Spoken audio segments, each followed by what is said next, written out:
My name is McCooeye. If you're a regular at Westview, you probably see me up here with a keyboard or a guitar sometimes. In a previous church, way back when, I used to do a lot of preaching and teaching, and it's my honor to be sharing the Good Friday address with you this year. Good Friday, after speaking with some of the other staff, with Mike, with Ryan, really my goal and our goal as a team is to bring us as a church into worship, into contemplation of what Jesus has done for us. And we just want to take this time really to end back in worship, to lift up Jesus. And just, I'm going to go through a couple of thoughts about the trial of Jesus before Pilate. We've gone through some of the scriptures. I'm just going to bring some other thoughts to add to it. And really our goal is to help us all have some images and thoughts that'll bring us back into worship. Does that make sense? Let's go for it. Let's look at. We'll catch up with the story just after Jesus was arrested. You all know it was on Thursday night. He was arrested in the Garden of Gethsemane, and he was taken to the residence of Caiaphas. There was an emergency late night meeting where they decided what they're going to do with him. It was a kangaroo court, if ever there was one. They decided they want to kill him, and then they started looking for charges against him. It's not supposed to go that way. If any of you ever taken a law course, it goes the other way around, hopefully. But in this case, they just wanted to get rid of Jesus. And then the next morning, they decided they had found a charge they're going to present. That they're going to make it stick. It's that he claimed to be a king. And what that means was that actually Jesus said, "Yes, I am the Son of God." And in Jewish theology, the Son of God was the King of the Jews. So that puts him up on charges of sedition. He's pretending to be a king. Anybody who's trying to be a king in the time of Tiberius Caesar, it was not going to go well for them. This should be an easy slam dunk.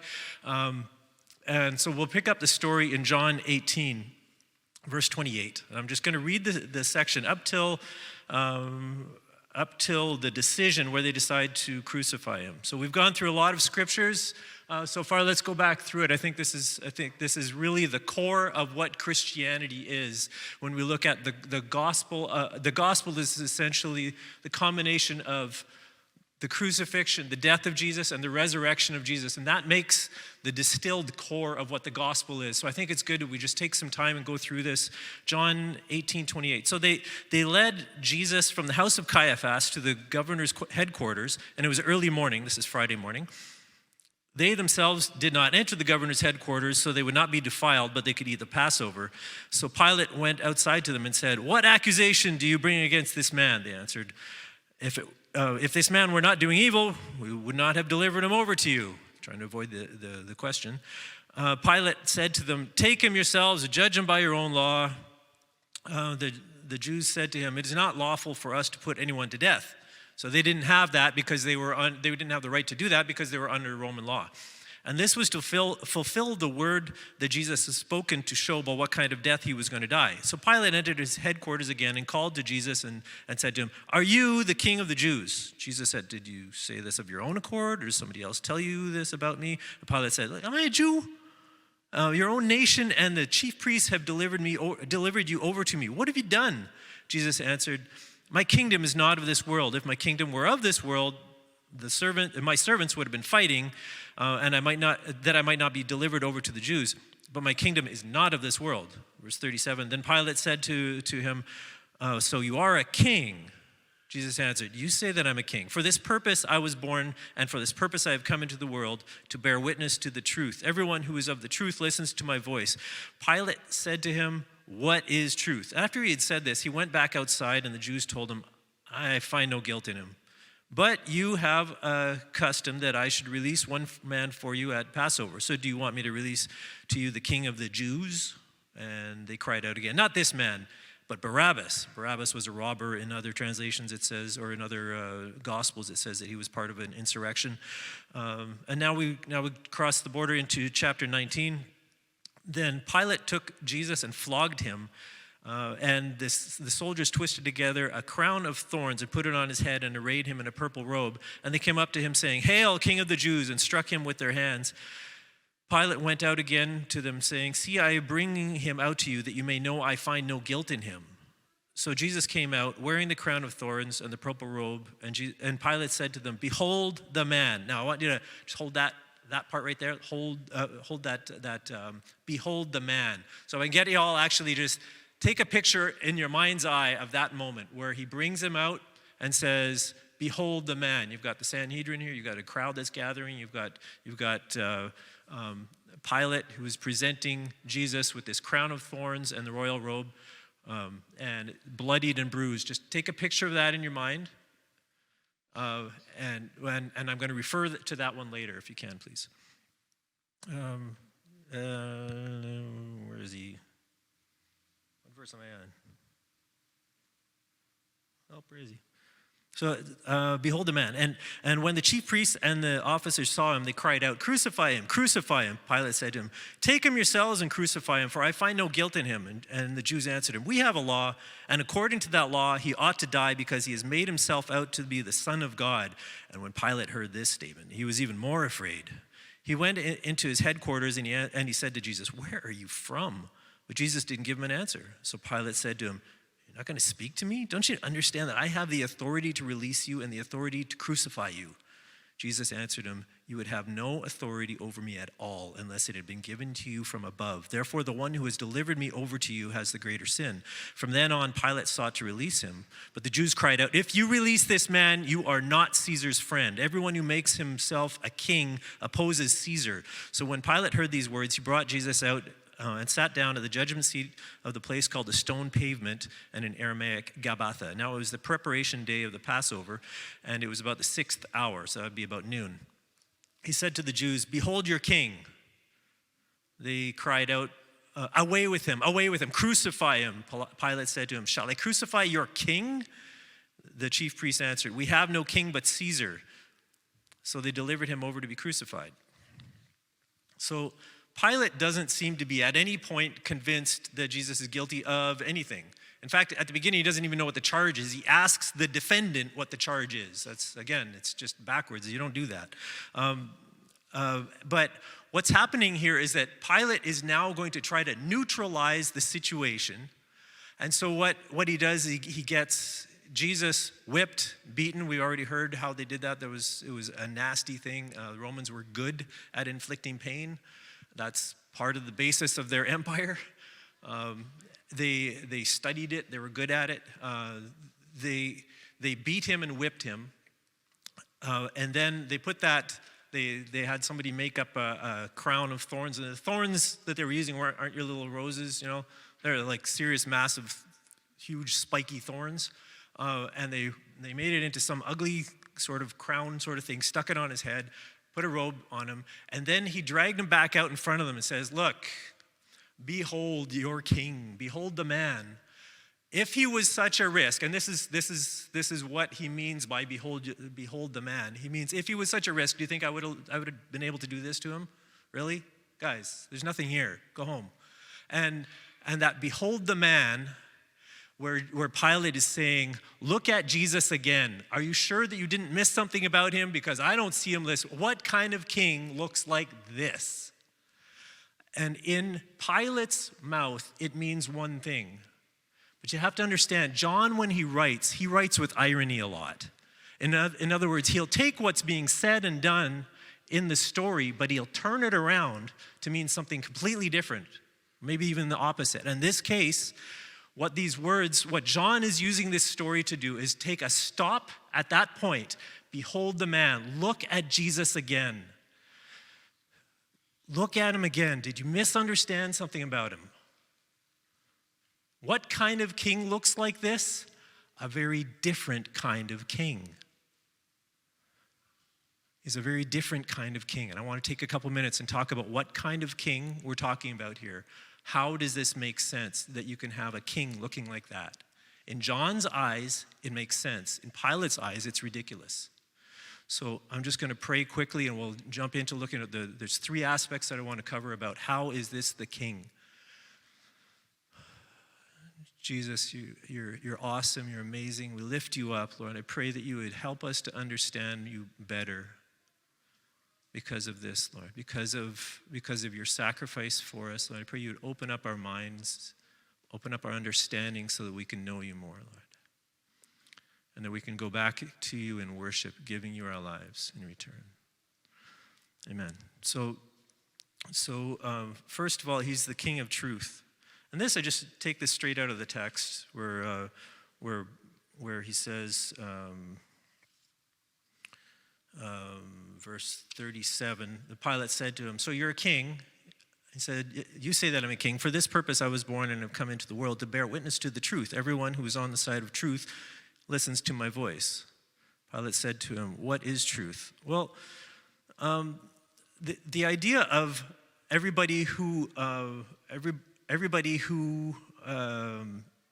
is of the truth listens to my voice. This is something that's thick all throughout John. The idea of my sheep hear my voice. There are people who will hear my voice and people who won't. And John or Jesus is saying, he's essentially turning this back on Pilate and saying, "Are you of the truth? Are you of the truth? You're a judge. You're supposed to be of the truth. Are you of the truth?" But this is also what the closest that we ever see Jesus to giving a defense. Because the concern that Pilate has, that he could have, is that somebody's going to be actually threatening the peace in Jerusalem or in Judea, and that he's going to be causing, somebody's trying to set themselves up as a king, pushing Pilate or pushing Caesar out, and a revolt. That's what he really does not want. And Jesus is saying, I have no intention of trying to take your job. That's not the kind of king I am. And in fact, it goes further than that. It's like he's saying, your kingdom is here. My kingdom is here. It's above yours. Are you going to submit to truth? And he says it later on. We see the same attitude where Jesus says to Pilate, you wouldn't have any authority at all unless it was given to you from above, meaning the Heavenly Father, God, who Jesus is serving. But this truth, this whole idea of truth, it's so deep within John, right?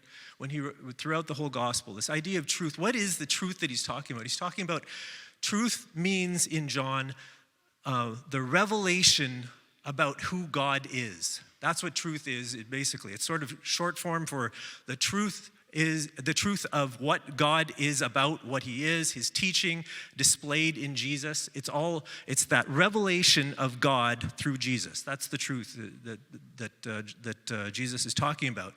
And it's a different concept than what we normally think of as truth. Truth is like it's right or it's wrong, or it's morally right, it's morally wrong, or it's factually right or it's factually wrong. The truth is I drive a Kia Rondo, like it's simple, basic truth.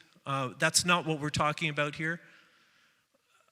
Truth has another meaning when we're talking about Jesus. When he says, I am the way, the truth, and the life, it's that Jesus, you can have teachings, and the truth about God can be known in your head. So you can have, say, a teaching about God wants us to love our children, or God,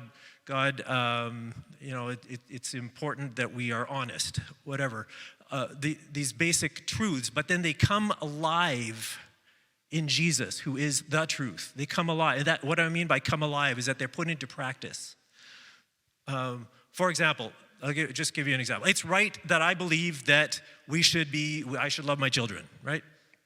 But it really doesn't make any difference to anybody unless, say, for example, I get in my car at Friday night at 11 o'clock because they want me to go to McDonald's, and I let Bethany drive. She's got her learner's license, so we're driving down the road, and I pull out my card, and I give I pay them at McDonald's for McFlurry, and then we drive back home. See, that, until I do something practical, that was last night, by the way,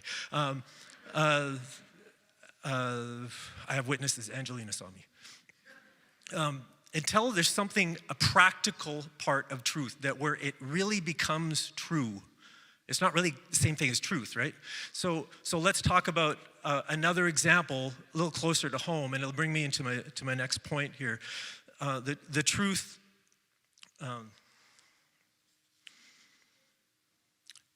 the truth that Jesus says that the greatest love that anybody can have is to lay down your life for your friends. And we can all agree, yep, that would be about the top. Yep, we all agree, right? It's not in truth until here, where Jesus shows up on Good Friday, and that's what he's doing. See, that's another level of truth. When he says he's the king of truth, it's not just he knows how to say things are right. So the truth is manifested really in him. Truth isn't always comfortable, and that's why he was in trouble. So one of the messages of Jesus, and one of the messages at the core of the gospel, is that our sin has separated us from God, and we needed somebody to die for us. This is not comfortable, but it's true. Right? And again, it's true to the point where Jesus is showing that it's true. He's showing up on Good Friday to do something about it. Let's go into the next part of this king. Behold the man. Remember I asked you to hold that image. What kind of a king is he? He's the king of love. So he doesn't really talk about it much in this passage. So what I'm going to do is I'm going to put a placeholder right here, and I want to do sort of a you are here for the history of redemption and the bigger story of the Bible. Where is this story? Where does it fit in? This story where Jesus is about to get on the cross. And so I'll just take 2 minutes to go back. Way long time ago, many years ago, God created people. I'm not going to get into the whole how and why and all that sort of stuff. That's another discussion for Basil or Charlie.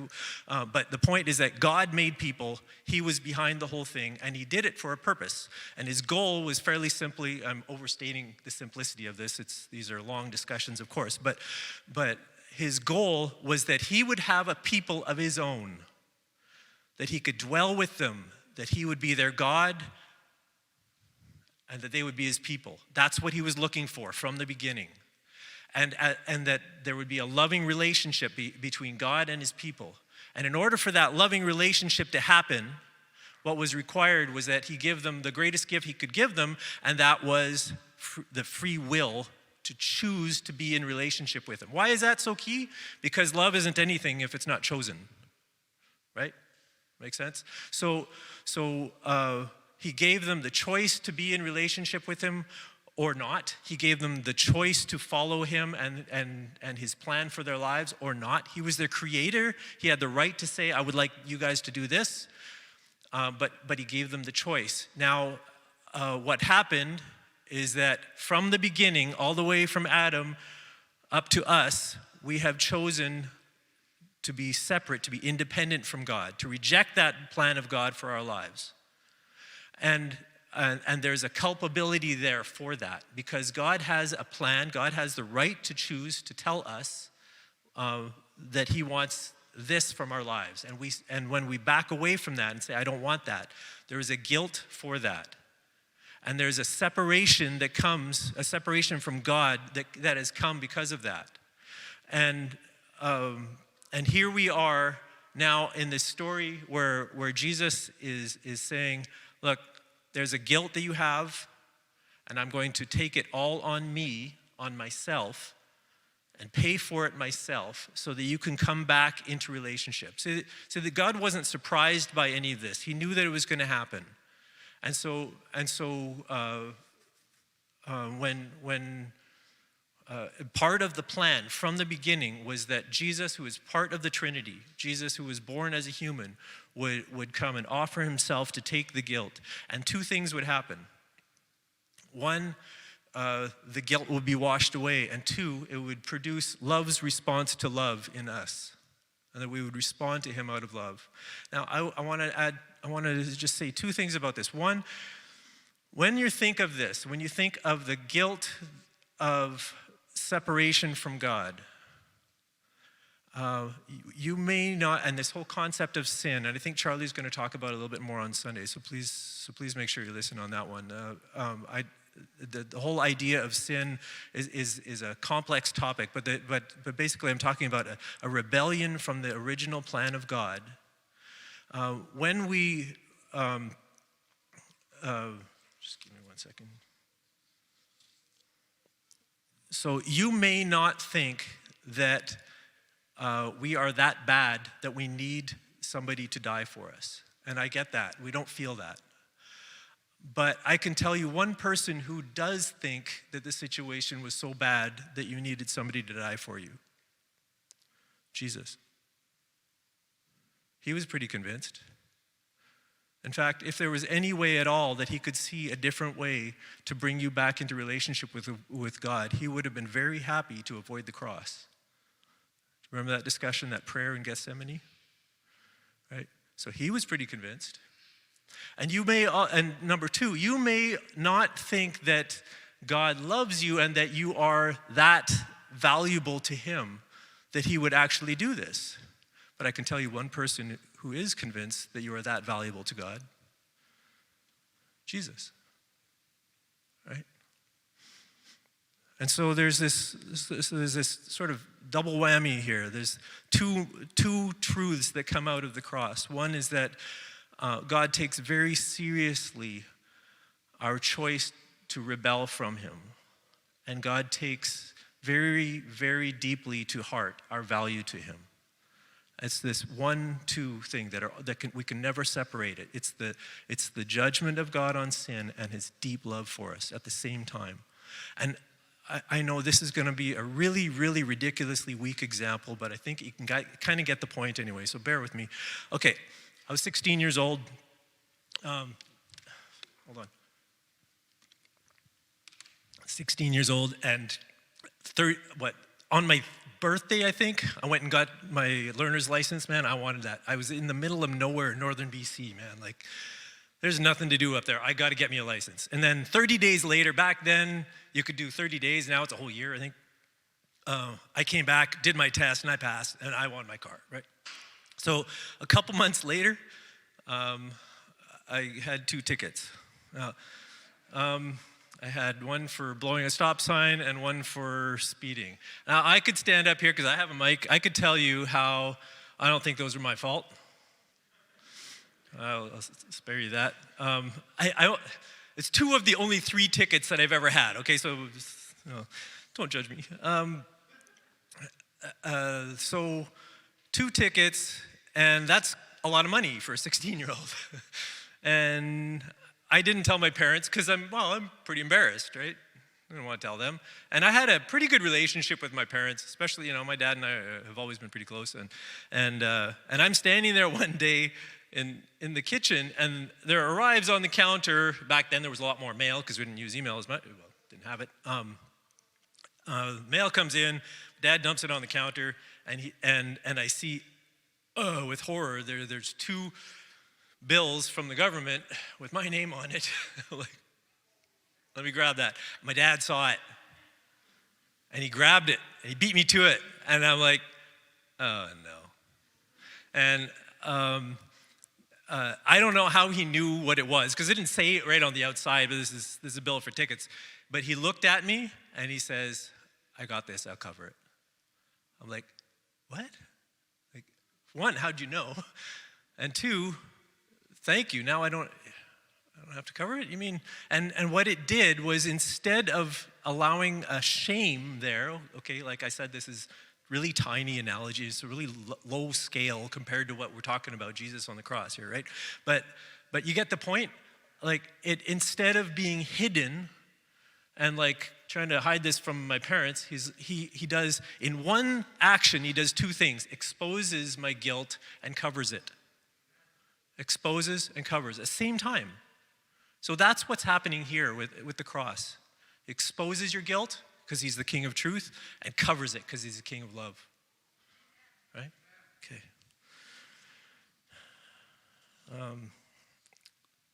Okay, so he's the king also who suffered and is now glorified. So Pilate, he brings out, like I asked you to keep that picture in your mind when he brings out Jesus, and there's the crown of thorns and the royal robe and all that stuff, and he's bloodied and beaten. Now, freeze that image in your head for a second, and just, look around in this scene, who are the other authorities? And it's really, if you do a political study on this is quite a fascinating little story. There's a lot of levels of leadership going on here. You've got God the Father, you've got Jesus, you've got the Sanhedrin. Let's just talk about, what do they want? What are they doing this for? You've got Caesar. We've referred to Caesar a few times. So Caesar was a megalomaniac. If you look up the purge of the Jews from Rome, he was despotic. He was like anybody who keeps on getting told that he believed he was the son of God, and he was a bloody dictator. Okay, so that's what you need to know about Tiberius Caesar. He didn't go down in history as one of the nicer gentlemen on the planet. In fact, really everything he did was self-serving as the leader. Now, take Pilate. Pilate's concern, really, what he's got to do is make sure that there is relative peace, or that Pax Romana. It's not really peace like we know peace, but at least no fighting, no insurrections, and just keep the taxes flowing up to Caesar. Make sure he's happy, right? That's what he's got to do. And this is a little bit tricky for Pilate at this point, because apparently 2 years before this, there was a guy by the name of Sejanus who was the sort of the patron of Pilate, and he was, in other words, the guy who put Pilate in place. He was sort of next in line to be Caesar, but it was found out, there was a plot uncovered where it was found out that he was actually plotting to assassinate Caesar. Of course, Caesar's not going to take to this very kindly, and he had him assassinated in 30 AD, and this is 33 AD now we're talking about. So Pilate is figuring, my link to Rome is a little thin, because the guy that was over me, or that put me in place, has fallen from grace and has actually been executed. So he's now on thin ice. And the Jewish leaders know how to play to this exactly, right? So what do? They say, if you let this man live, you're no friend of Caesar. And he's like, oops, right? So he's doing everything for himself. At no point does he ever think that Jesus is worthy of death. And yet he still sends him off to be crucified. This is all self-serving. The Sanhedrin, again, all self-serving. What are they doing? They're trying to remove somebody who's disturbing who's a threat to their peace. Jesus has confronted them publicly in the past. They feel dumb when he does that. That he can heal people. They can't. He gathers crowds. So they're jealous, right? We read that from Matthew 27 tonight. Sarah read that. That it was obviously out of jealousy. So they are functioning out of self-serving desires. And I cannot trust a leader when it's just so hard to trust somebody when you know they're working out of self-serving motives. Let's just go to the other side. I had an employee this week come to me. It's the annual salary review. Oh joy! And this guy, he sits down, and he's got a very gruff personality, which made it all the more beautiful. He starts talking about this colleague of his. He says, "You better make sure she gets a good raise." Okay, and because you need her in this company more than she needs you, and she's been doing amazing work. And by the way, if you're not going to give her a good raise, give her mine. And it was just beautiful, right? It's like, you're not doing this for yourself. You're just doing this because you think it's the right thing to do. And I loved it. And what it means is next time he has an idea, I am certainly going to be listening, because I can trust him. It's not self-serving, right? So what I want to do is, if you look at the situation, there's no real leader. They're all serving themselves. Nobody's serving the greater good. Nobody is looking to bring out truth, even. Nobody is working for the good in the situation. They're all looking for themselves. And what I want to do now is just take a couple minutes and just point out something. There's a link to this passage in the Old Testament that was that it's a bit obscure, but I think it's really actually quite fascinating. So let's have a look at it. I'm gonna it's in Zechariah 6. We'll put it up on the screen in a second, but I just want to give you a bit of background because it is a bit of an obscure reference, but it's really quite powerful. So two things two truths. One is that the name Jesus actually in Hebrew would have been Yeshua, which is the same as Joshua. So it's the same name, Jesus, Joshua, same name, right? And the other thing is that as we read tonight, Jesus, in John 2, he said, destroy the temple in 3 days and I will raise it up again. And what he meant was himself. In other words, he is both the high priest who will build the temple, and he is the temple. And what that means is that both the priesthood and the temple itself were the place and the way for God to commune with man. And Jesus is saying, that's me. Right, so that's another sermon, but I just want to highlight this. Jesus is seen in John as the one who will build the temple, and we're taught throughout the Bible, or throughout the New Testament, that Jesus is our high priest. And that some of this imagery comes up in this passage here, and it's really quite a fascinating one. What you'll see is that this passage is a prophetic prediction of this moment where Jesus will stand before Pilate, and Pilate will present him as, behold the man. So in verse 11, is that where we are? Yeah, okay. So this is Zechariah the prophet, back 520 BC, and the issue at hand is who's going to build the temple, who's going to oversee building the temple. And the high priest Joshua at the time, or Yeshua, is talking with Zechariah, and Zechariah tells these guys, these workers, to take silver and gold and make a crown and set it on the head of Joshua, the son of Jehozadak, the high priest, and say to him, thus says the Lord, thus says the Lord of hosts, behold the man whose name is the branch, for he shall branch out from this place, and he shall build the temple of the Lord.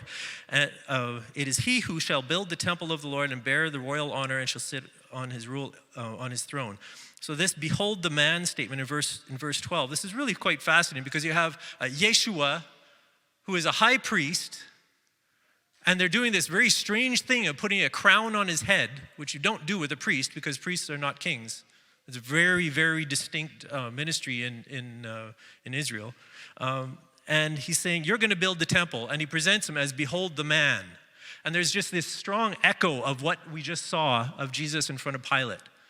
Right? It's a very similar situation. You have a prophet saying to the high priest Yeshua, behold the man who is going to build the temple. And you can't help but see this is what is going on in John. And the similarities are strong, but there's something, when you look at it, you go, wait a second. There's similarities, and it seems sort of obvious that this is a foreshadowing, like a prophetic symbolism of what's going to happen in the future. But at the same time, when you look at it, you're comparing these two scenes, right? The one in Zechariah and one in John. And you go, wait a second, there's a huge difference. What's that huge difference? Jesus has got a crown of thorns. It's not a crown of gold. Jesus is suffering. He just got beat up. What? And you go, wait a second. Why would you have, when you're foreshadowing something, why would you present it as this is the glorious king who's going to sit on his throne and reign, and he's got a crown of gold and silver, and then the actual fulfillment of it is he's beaten up and he's wearing a crown of, what? And I just want to present to you one right now, this evening on Good Friday, one thought that I have about that.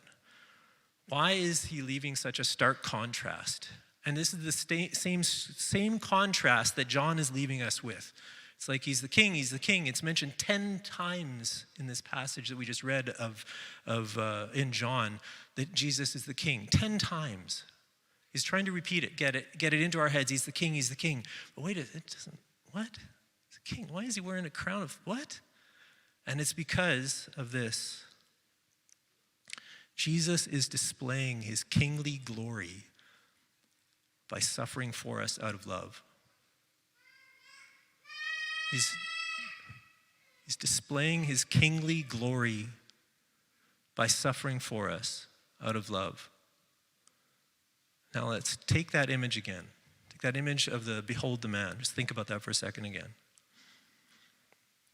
Does it make sense now? Does that make sense? Why would this king be covered in blood and wearing it? It didn't make any sense to Pilate, but does it make sense to us now a little bit? We needed somebody to die in our place. There was nobody else who was taking the leadership. Jesus got it done. Jesus takes the lowest road possible and does it for us. Is that a king that you can follow? What kind of a leader can you serve? This is one I could follow.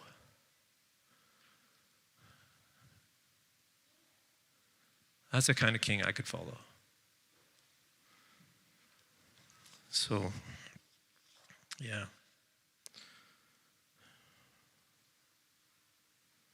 Can we just put the Philippians 2 up on the screen?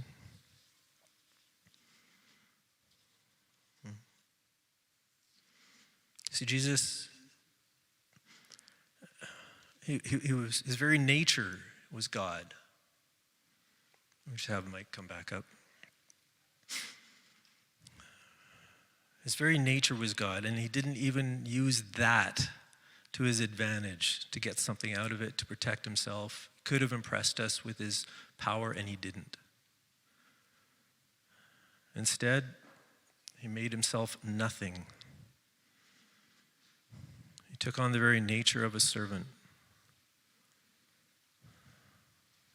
And being made in human likeness, and then being found in appearance as a person, he humbled himself, becoming obedient to death, even death on a cross. Therefore, God has exalted him to the highest place and gave him the name that is above every name, that at the name of Jesus, every knee should bow, in heaven and on earth and under the earth, and every tongue acknowledge that Jesus Christ is Lord, to the glory of God the Father.